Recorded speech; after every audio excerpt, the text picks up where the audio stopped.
مختصر حمد و ثنا کے بعد درود و سلام امام الانبیاء سید الانبیاء شفیع المذنبین رحمت للعالمین جناب محمد رسول اللہ صلی اللہ علیہ وسلم کی ذات اقدس پر ہوں۔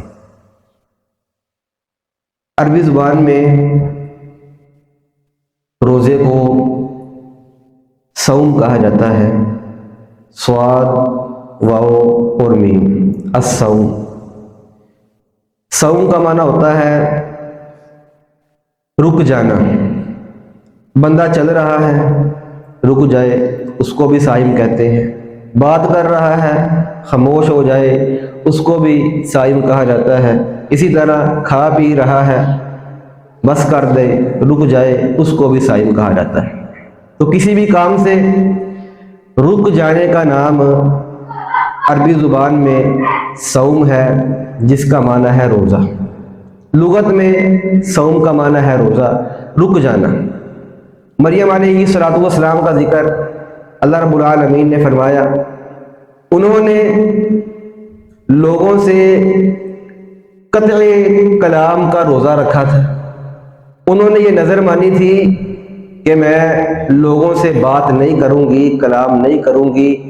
تو وہاں پر اللہ رب العالمین نے جو لفظ استعمال کیا ہے، اللہ رب العالمین فرماتے ہیں کہ مریم سلام اللہ علیہا نے کہا تھا انی نذرت للرحمن صوما، میں نے رحمان کے لیے صوم روزے کی نیت کی ہے، روزے کی نظر مانی ہے۔ ان کا روزہ تھا بات نہ کرنا، کلام سے باز آ جانا، رک جانا۔ تو لغت میں کسی بھی کام سے رک جانے کا نام روزہ ہے، عربی زبان میں اس کو صوم کہا جاتا ہے۔ اصطلاح میں، دین اسلام کی اصطلاح میں، دین میں یا شرع میں کہہ لیں، روزہ کہتے ہیں صبح صادق سے لے کر فجر کے طلوع ہونے سے لے کر غروب آفتاب تک، سورج کے غروب ہونے تک، کھانے پینے جمع، اسی طرح ان تمام چیزوں سے رک جانا جن سے دین اسلام نے ہمیں رکنے کا حکم دیا ہے، اس کا نام روزہ ہے۔ روزے کی فرضیت نبی علیہ السلام پر 2 ہجری میں نازل ہوئی۔ آپ علیہ السلام جب ہجرت کر کے مدینہ آئے، دوسرا سال تھا جب غزوہ بدر ہوا، رمضان المبارک میں ہوا۔ اسی ہجری کو، جس کو دوسری صدی ہجری کہا جاتا ہے، دوسری ہجری کہا جاتا ہے، اسی ہجری کو اللہ رب العالمین نے روزے کی فرضیت نازل کی۔ آپ علیہ السلام جب ہجرت کر کے مدینہ آئے، آپ علیہ السلام نے یہودیوں کو دیکھا کہ وہ 10 محرم کا روزہ رکھتے ہیں۔ آپ علیہ السلام نے خود بھی رکھا، لوگوں کو حکم دیا کہ اس کا روزہ رکھو۔ 10 محرم کا روزہ رمضان المبارک کے روزوں کے فرض ہونے سے پہلے اس روزے کو اللہ رب العالمین کی طرف سے نبی علیہ السلام نے اپنی امت پر فرض قرار دیا۔ 2 ہجری کو رمضان المبارک کے روزے نازل ہوئے، اس کی فرضیت نبی علیہ السلام نے بیان کی۔ جو عاشورہ کا روزہ تھا 10 محرم کا، اس کے متعلق یہ فرمایا فمن شاء صامہ، جو چاہے رکھ لے اور جو چاہے چھوڑ دے۔ اس کی فرضیت ختم کر دی، رمضان المبارک کی فرضیت جو تھی اللہ رب العالمین نے نازل کر دی۔ تو 2 ہجری کو روزوں کا حکم اللہ رب العالمین نے نازل فرمایا۔ ابتدا میں جب روزے فرض ہوئے تھے تو تھوڑے لمبے روزے ہوا کرتے تھے، کھانے پینے کی اجازت صرف اور صرف مغرب اور عشاء کے درمیان ہوا کرتی تھی۔ سارے دن کا بھی روزہ ہوتا تھا اور ساری رات کا بھی روزہ ہوتا تھا۔ مغرب کی اذان ہوئی، کھا سکتے ہو، پی سکتے ہو، بیویوں کے پاس جا سکتے ہو۔ عشاء سے پہلے اگر کوئی سو گیا یا عشاء کی اذان ہو گئی، اس کا روزہ پھر شروع ہو گیا۔ ساری رات بھی روزے سے رہنا ہے، سارا دن بھی روزہ رکھنا ہے۔ کھانے پینے کی اجازت صرف مغرب اور عشاء کے درمیان ہے۔ پہلے یہ روزہ ہوتا تھا، مشقت تھی، مشکل تھی، اللہ رب العالمین نے اس حکم میں تھوڑی آسانی کی، تخفیف کی، آسانی ہو گئی۔ فرمایا کلوا واشربوا حتی یتبین لکم الخیط الابیض من الخیط الاسود من الفجر، ساری رات کھا پی سکتے ہو، کب تک؟ فجر کے طلوع ہونے تک۔ تو رات کا روزہ جو تھا اللہ رب العالمین نے ختم کر دیا، صرف اور صرف صبح صادق سے لے کر غروب شمس تک کا روزہ باقی رہا۔ باقی جو مشکل تھی، پریشانی تھی، آسانی آ گئی، وہ روزہ ختم ہو گیا۔ ابتدا میں یہ تھا۔ اسی طرح جب روزے کا حکم نازل ہوا، اختیار ہوتا تھا، چاہو تو رکھ لو، اگر نہیں رکھنا وَعَلَى الَّذِينَ يُطِيقُونَهُ فِدْيَةٌ طَعَامُ مِسْكِينٍ، کسی ایک مسکین کو ایک دن کے بدلے میں کھانا کھلا دو، نہیں رکھنا تو نہ رکھو۔ صحت مند ہو، مسافر بھی نہیں ہو، گھر میں موجود ہو، کسی قسم کا کوئی مسئلہ نہیں ہے، ابتدا میں یہ حکم تھا رکھنا چاہتے ہو تو رکھ لو، نہیں رکھنا تو ایک روزے کے بدلے میں کسی مسکین کو کھانا کھلا دو، اللہ رب العالمین تمہارا روزہ جو ہے اس کا اجر و ثواب تمہیں دے دیں گے۔ پہلے یہ حکم تھا۔ اس حکم کو، یہ جو حکم تھا اختیار والا، چاہو رکھ لو یا چھوڑ دو، اگر چھوڑنا ہے تو ایک روزے کے بدلے میں ایک مسکین کو کھانا کھلانا ہے، اس حکم کو اللہ رب العالمین نے بعد میں ختم کیا۔ فرمایا فمن شاہد منکم الشہر فلیصم، جو بندہ اس مہینے میں موجود ہے، مسافر بھی نہیں ہے، صحت مند ہے، صحت یاب ہے، کوئی بیماری بھی نہیں ہے، فمن شاہد منکم الشہر فلیصم، اور رمضان المبارک کا مہینہ آ جاتا ہے، اختیار والی بات میں نے ختم کر دی ہے، اب تم نے روزہ رکھنا ہی رکھنا۔ اور یہ جو حکم تھا ایک مسکین کو کھانا کھلانے کا، یہ ان لوگوں کے لیے باقی رہا جن کی بیماری دائمی ہے۔ بیماری دو طرح کی ہوتی ہے، ایک ہوتی ہے عارضی اور ایک ہوتی ہے دائمی، ہمیشگی والی۔ عارضی بیماری، بندہ سال میں 2-4 دن بیمار ہو گیا، رمضان المبارک میں بیمار ہو گیا، تو اس کی جو قضا ہے وہ بعد والے دنوں میں کرے گا۔ بعض بیماریاں ہوتی ہیں جو دائمی ہوتی ہیں اور تسلسل کے ساتھ ہوتی ہیں، یعنی ایسی بیماری جس بیماری کے ٹھیک ہونے کی امید انسان کو نہیں ہوتی۔ بعض بیماریاں اس طرح کی ہوتی ہیں، ڈاکٹر کہتے ہیں کہ اس کو گھر لے جاؤ، دعا ہی کرو، اللہ رب العالمین شفا دے دے، یعنی لا علاج بیماریاں بھی بعض اوقات سمجھ نہیں آ رہی ہوتی کہ اس بیماری کا علاج کیا ہے۔ ایسی بیماری جو دائمی ہے، مسلسل ہے، عارضی نہیں ہے، اور ایسا مریض جس کے شفا یاب ہونے کی امید جو ہے بالکل دم توڑ چکی ہے، ختم ہو چکی ہے، ایسے جو لوگ ہیں ان کے لیے آج بھی حکم باقی ہے کہ طاقت نہ ہونے کے باوجود ایک مسکین کو کھانا کھلا دیں، اللہ رب العالمین ایسے لوگوں کو اجر و ثواب دے دے۔ اسی طرح بعض اوقات انسان کی عمر اتنی زیادہ ہو چکی ہوتی ہے، روزہ رکھتا ہے تو بے شمار مسائل درپیش ہوتے ہیں، 80+ 90+ عمر ہو گئی ہے، روزہ رکھے گا تو بے شمار بیماریوں کے آنے کا خطرہ ہے، اگر رکھے گا تو طرح طرح کی مشکلات کا سامنا کرنا پڑے گا، جان پر کھیلنا پڑے گا، طرح طرح کے مسائل کا سامنا کرنا پڑے گا۔ تو ایسا بوڑھا جس کو اپنی جان کا خطرہ ہو روزہ رکھتے ہوئے، اس کے لیے بھی دین اسلام نے یہ رخصت دی ہے کہ ایک روزے کے بدلے میں ایک مسکین کو کھانا کھلا دیں۔ انس رضی اللہ تعالیٰ عنہ بوڑھے ہو گئے، صحیح بخاری میں آتا ہے، کافی بوڑھے ہو گئے تھے، ہر دن کے بدلے میں ایک مسکین کو کھانا کھلا دیا کرتے تھے۔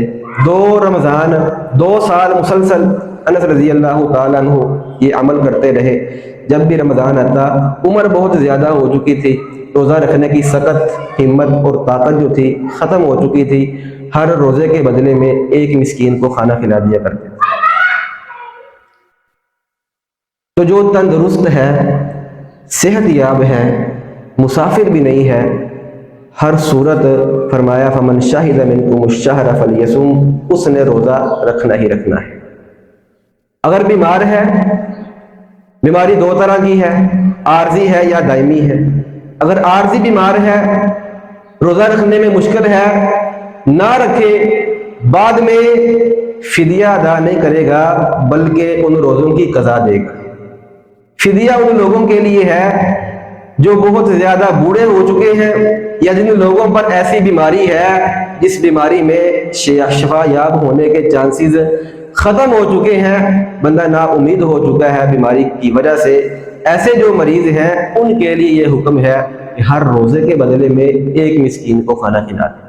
اگر عارضی بیماری ہے، روزہ نہ رکھے، بیمار ہے، لیکن جب ٹھیک ہو جائے تو پھر جتنے روزے رہ گئے ہیں ان کی قضائی دے۔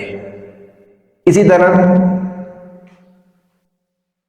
عورتیں حاملہ ہوتی ہیں، بعض اوقات عورت بچے کو دودھ پلا رہی ہوتی ہے، ایسی حاملہ عورت روزے کی وجہ سے جس کو خطرہ ہو کہ بچے کی غذا کا مسئلہ بنے گا، یا مجھے تکلیف ہوگی، کوئی بیماری لگ سکتی ہے، یا اسی طرح دودھ پلاتی ہے، تب بھی یہ مسئلہ ہے کہ اگر میں نے روزہ رکھ لیا تو بچہ دودھ کس طرح پیے گا، اس کی غذا کا مسئلہ ہے، یہ بیمار ہو سکتا ہے، کوئی بھی مسئلہ اس طرح کا ہو تو پھر حاملہ اور مرضعہ جو دودھ پلانے والی ہے، ان دونوں کے لیے یہ حکم ہے کہ وہ روزہ نہ رکھے جب اس طرح کی جو مشکل ہے ختم ہو جائے، حاملہ بچہ پیدا ہو جائے، مرضعہ جو دودھ پلا رہی ہے بچہ دودھ چھوڑ دے، اس کے بعد جتنے روزے رہ گئے ہیں ان کی قضائی دے دی۔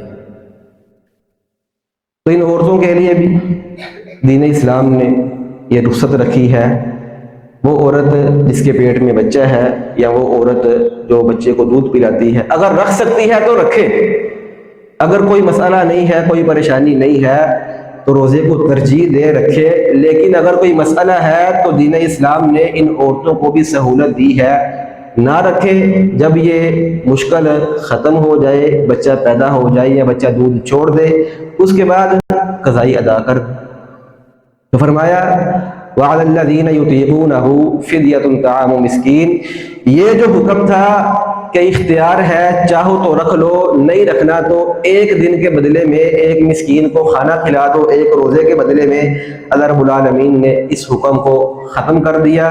فرمایا فَمَنْ شَاهِدَ مِنْكُمُ الشَّهْرَ فَلْيَصُمْ، جو بندہ حاضر ہو، موجود ہو، صحت یاب ہو، تندرست ہو، مسافر بھی نہ ہو، رمضان المبارک کا مہینہ آ جائے، فَلْيَصُمْ، اس نے روزہ رکھنا ہی رکھنا ہے۔ یہ چند ایک احکامات اللہ رب العالمین نے بیان کرنے کے بعد فرمایا وَأَن تَصُومُوا خَيْرٌ لَكُمْ، تم روزہ رکھو، خیر لکم، روزہ رکھنا تمہارے لیے بڑا ہی بہتر ہے۔ بہتر کیوں نہ ہو؟ نبی علیہ الصلوۃ والسلام فرماتے ہیں، صحیح بخاری میں ہے، رمضان المبارک کا مہینہ جب آتا ہے فتحت ابواب الجنہ، اللہ رب العالمین جنت کے دروازوں کو بڑے ہی اہتمام کے ساتھ کھول دیتے ہیں۔ وغلقت ابواب النار، جہنم کے سارے دروازے اللہ رب العالمین بند کروا دیتے ہیں۔ وصفدت الشیاطین، شیاطین کو جکڑ دیا جاتا ہے۔ سرکش شیطانوں کو اس مہینے میں رسول اللہ صلی اللہ علیہ وسلم فرماتے ہیں اللہ رب العالمین جکڑ دیتے ہیں۔ اس لیے اس مہینے کے اندر خیر، نیکی کا غلبہ باقی مہینوں کو بھی نسبت زیادہ ہوتا ہے۔ وجہ اس کی یہی ہے کہ شیطان اس مہینے میں جکڑے ہوتے ہیں۔ شیطانوں کے جکڑے جانے کے بعد بھی بعض لوگ اس مہینے میں گناہ کرتے نظر آتے ہیں۔ سوال یہ پیدا ہوتا ہے، شیطان بندھے ہوئے ہیں، اس کے باوجود لوگ گناہ کر رہے ہیں، گناہ کون کروا رہا ہے؟ یاد رکھیں، گناہ انسان سے دو چیزیں کرواتی ہیں، ایک شیطان کرواتا ہے، ابھارتا ہے، اور دوسرا انسان کا نفس امارہ جو ہے انسان کو گناہ پر ابھارتا ہے۔ شیطان گمراہ ہوا، ابلیس نے سجدے سے انکار کیا، اس کو کس نے گمراہ کیا تھا؟ اس سے پہلے تو کوئی شیطان موجود نہیں تھا، تو اس کو گمراہ کرنے والا اس کا اپنا ہی نفس تھا، جس کو نفس امارہ کہا جاتا ہے۔ تو ہر گناہ کے پیچھے بھی شیطان نہیں ہوتا، بعض گناہ انسان کو انسان کا نفس بھی کرواتا ہے اور ابھارتا ہے۔ بہرحال نبی علیہ السلام نے فرمایا کہ رمضان المبارک کے مہینے میں صفدت الشیاطین، اللہ رب العالمین شیطانوں کو جگڑ دیتے ہیں۔ تو فرمایا ان تصوموا خیر لکم، تم اس مہینے میں روزہ رکھو، روزہ رکھنا تمہارے لیے بڑا ہی بہتر ہے۔ نبی علیہ السلام فرماتے ہیں ایک بندہ 5 نمازیں ادا کرتا ہے، فجر کی نماز ادا کی، اس کے بعد کوئی گناہ کر بیٹھا، ظہر کی پڑھ لی، فجر اور ظہر کے درمیان جو گناہ ہوتے ہیں اللہ رب العالمین نماز پڑھنے کی وجہ سے معاف کر دیتے ہیں۔ عصر کی ادا کی، ظہر اور عصر کے درمیان کوئی گناہ کر بیٹھا، نمازوں کی وجہ سے اللہ رب العالمین توبہ اس نے نہیں کی، گناہ معاف کر دیتے ہیں۔ اسی طرح فرمایا جو بندہ مسلسل جمعہ ادا کرتا ہے، جمعہ نہیں چھوڑتا، 2 جمعوں کے درمیان جو گناہ سرزد ہوئے ہوتے ہیں اللہ رب العالمین معاف کر دیتے ہیں۔ اور اسی طرح فرمایا ورمضان الی رمضان، جو شخص رمضان المبارک کا مہینہ آتا ہے، قدر کرتا ہے، روزے رکھتا ہے، 2 رمضان کے درمیان پورا سال اس نے جو گناہ کیے ہوتے ہیں مکفرات، اللہ رب العالمین سارے گناہ جو ہیں روزہ رکھنے کی وجہ سے معاف کر دیتے ہیں۔ اور فرمایا مجتنب الکبائر، جب تک انسان کبیرہ گناہوں سے بچے۔ اس کا مطلب یہ ہے نماز پڑھنے سے، روزہ رکھنے سے، جمعہ ادا کرنے سے صرف اور صرف صغیرہ گناہ انسان کے معاف ہوتے ہیں۔ کبیرہ گناہ جو ہیں ان کے لیے قاعدہ کلیہ اور شرط یہ ہے کہ وہ توبہ کے بغیر معاف نہیں ہوتی۔ کبیرہ گناہوں کے لیے توبہ جو ہے یہ شرط ہے۔ یہ جتنے بھی گناہ انسان کی نیکیوں سے معاف ہوتے ہیں صرف اور صرف صغیرہ گناہ ہے۔ نبی علیہ السلام نے فرمایا جمعہ کی وجہ سے، نمازوں کی وجہ سے، اسی طرح رمضان المبارک کی وجہ سے اللہ رب العالمین انسان کے سارے گناہوں کو معاف کر دیتے ہیں۔ مجتنب الکبائر، جب تک انسان کبیرہ گناہ نہ کرے، یعنی کبیرہ جو ہے ان عبادات کی وجہ سے معاف نہیں ہوتے، صرف اور صرف کبیرہ گناہ جو ہے وہ توبہ کی وجہ سے معاف ہوتے ہیں۔ یہ اصول بھی بتلا دیا۔ اسی طرح آپ علیہ السلام نے فرمایا من صام یوما فی سبیل اللہ، جو شخص ایک دن کا روزہ رکھتا ہے اللہ رب العالمین کے راستے میں، اللہ رب العالمین کی خوشنودی، اس کی رضا تلاش کرنے کی وجہ سے، خالصتاً رضا الہی کے لیے، اگر کوئی شخص ایک دن کا روزہ رکھتا ہے، پچھلے خطبہ میں نے حدیث بیان کی تھی کہ اللہ رب العالمین ایسے بندے کو جہنم سے 70 سال کی مسافت تک دور کر دیتے ہیں۔ ایک روایت میں آتا ہے، ترمذی شریف میں ہے، نبی علیہ السلام نے فرمایا جو بندہ ایک دن کا روزہ رکھتا ہے اللہ رب العالمین اس بندے کو جہنم سے اتنا دور کر دیتے ہیں جتنی دوری آسمان اور زمین کے درمیان ہے۔ جتنی دوری آسمان اور زمین کے درمیان ہے اللہ رب العالمین اس سے کہیں زیادہ اس بندے کو جہنم سے دور کر دیتے ہیں جو بندہ ایک دن کا روزہ اللہ رب العالمین کی رضا، اس کی خوشنودی کو حاصل کرنے کے لیے رکھتا ہے۔ اور فرمایا الصوم جنۃ من النار، لوگوں روزہ جو ہے یہ آگ کے سامنے ڈال ہے۔ انسان لڑتا ہے، ڈال استعمال کرتا ہے، تو فرمایا روزہ جو ہے جنۃ من النار، یہ انسان کو آگ سے بچانے والا ہے، آگ کے سامنے ڈال ہے۔ اسی طرح روزہ جو ہے یہ انسان کی شہوات کو توڑنے والا ہے۔ نبی علیہ السلام نے